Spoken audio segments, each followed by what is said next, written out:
Baik, selamat sore Ibu dosen dan teman-teman semua.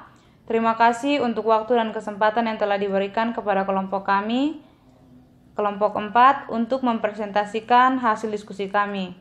Sebelum itu, perkenalkan, nama saya Wiwin Sakan dan teman saya Maria Marcelina Putri Selene.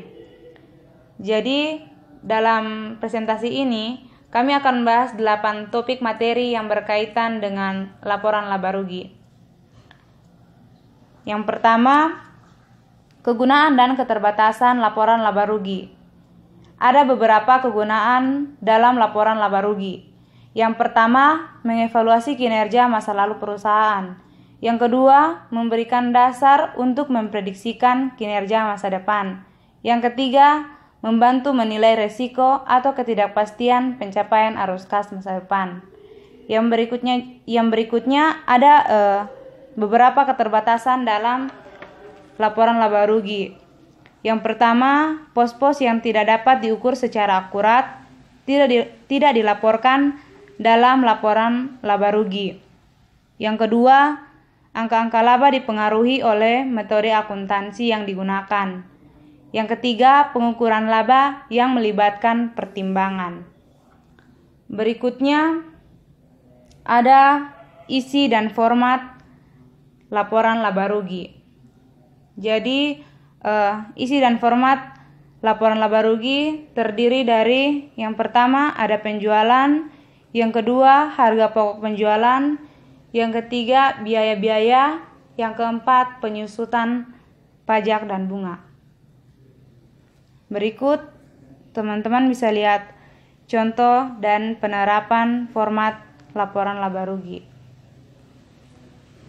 Jadi untuk mendapatkan laba rugi bersih diperoleh dengan proses perhitungan sebagai berikut. Diawali dari penjualan dikurangi dengan harga pokok penjualan atau HPP. Dapatnya laba kotor. Lalu laba kotor itu dikurangi dengan beban atau biaya-biaya operasi akan menghasilkan laba rugi operasional. Berikutnya, laba rugi sebelum pajak dihitung dari laba rugi operasional ditambahi dengan pendapatan beban lainnya. Sampai akhirnya didapatkan laba rugi bersih setelah pajak yang dihitung dari laba rugi sebelum pajak dikurangi pajak. Berikutnya, menyiapkan laporan laba rugi. Dalam menyiapkan laporan laba rugi, yang pertama kita harus tahu tujuan membuat laporan laba rugi. Jadi, tujuan membuat laporan laba rugi yang pertama, perhitungan besaran pajak perusahaan. Yang kedua, mengecek serta evaluasi laba di setiap waktu.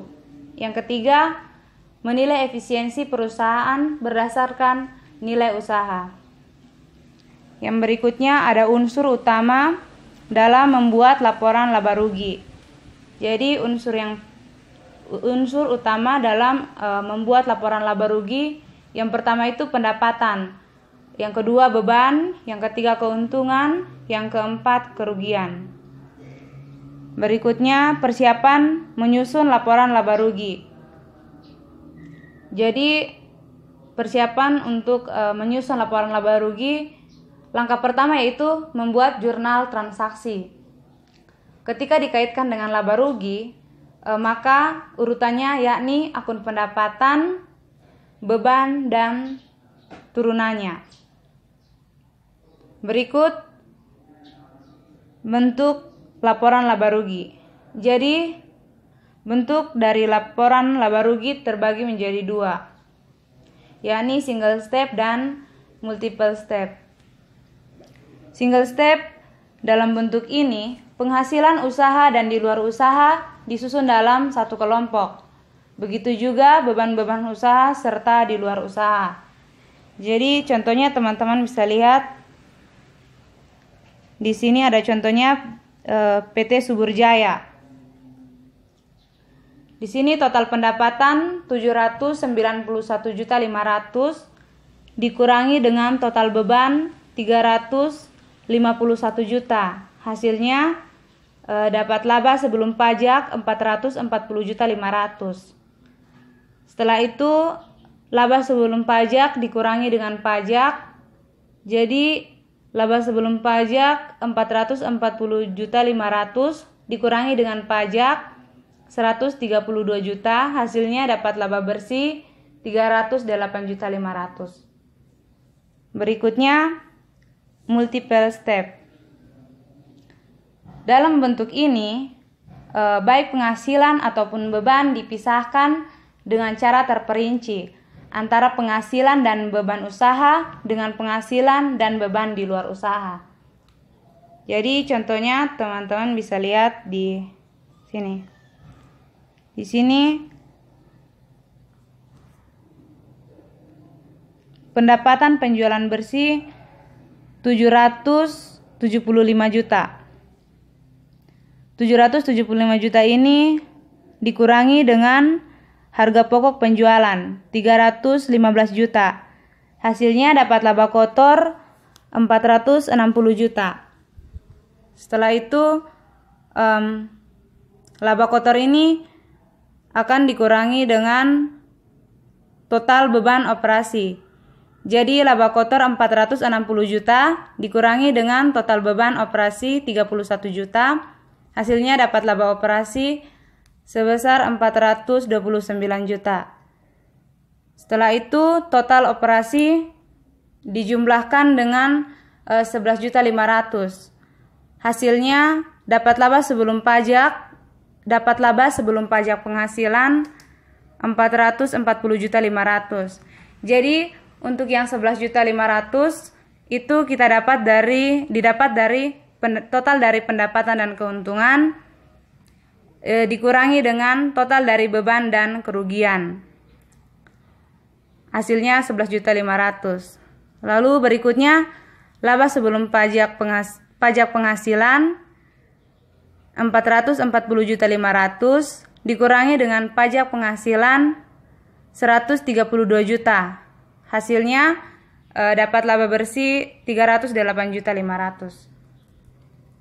Berikutnya menjelaskan bagaimana melaporkan pos-pos dalam laporan laba rugi. Di sini yang pertama, pos tidak biasa yang mempengaruhi laporan laba rugi periode berjalan. Jadi itu yang pertama, penurunan nilai aset tetap. Yang kedua, biaya restrukturisasi. Yang ketiga, operasi dalam penghentian. Yang keempat, pos luar biasa. Yang kedua, di sini pos tidak biasa yang mempengaruhi laporan laba rugi periode sebelumnya. Yang pertama, kesalahan, dan yang kedua, perubahan dalam prinsip akuntansi. Demikian materi yang saya bawakan. Materi selanjutnya akan dipresentasikan oleh teman saya Maria. Terima kasih.